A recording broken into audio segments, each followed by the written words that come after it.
Retaining wall గురించి చెప్పాం కదా, చూస్తున్నాం కదా. రిటైనింగ్ వాల్ యొక్క ప్రోగ్రెస్ అనేది ఆల్మోస్ట్ 5.5-6 ఫీట్ల డెప్త్ తీసుకొని మనం చేస్తున్నటువంటిది. ఈ రిటైనింగ్ వాల్ ఆల్మోస్ట్ 11 ఫీట్ నుంచి 15 ఫీట్ హైట్ వస్తుంది. ఎందుకంటే చాలా క్వాలిటీగా చేస్తున్నాము. ఇంకొక గుడ్ న్యూస్ చెప్పబోతున్నా ఈరోజు మీ ముందుకి రావడానికి కారణం ఏంటంటే, ఒక స్విమ్మింగ్ పూల్ కడదాం అనుకుంటున్నాము. ఎందుకంటే చాలామంది కస్టమర్ల రిక్వెస్ట్, ఎక్కడ హెచ్ఎండిఏ నామ్స్ ప్రకారం ఎవ్వరూ చెప్పలేదు. ఏ హెచ్ఎండిఏ నామ్స్లో స్విమ్మింగ్ పూల్ కట్టాలని లేదు, కానీ మనం ఎక్స్ట్రాగా ఒక స్విమ్మింగ్ పూల్ ఇద్దాం అనుకుంటున్నాము. సో ఆ వర్క్ కూడా అతి త్వరలో స్టార్ట్ అవ్వబోతుంది.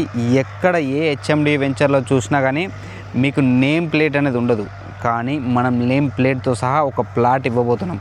సో ఎక్కడ ఏ క్వాలిటీ విషయంలో కానీ కన్స్ట్రక్షన్లో ఎక్కడ కాంప్రమైజ్ కాకుండా ఇస్తున్నటువంటి venture.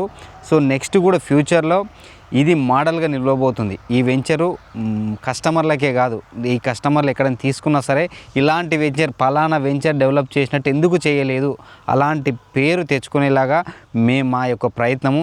Thank you so much. ఏదైనా డీటెయిల్స్ కావాలంటే కాంటాక్ట్ చేయండి, మిగతా వివరాలన్నీ మేము వివరిస్తాం. Thank you so much. నేను మీ తిమ్మారెడ్డి.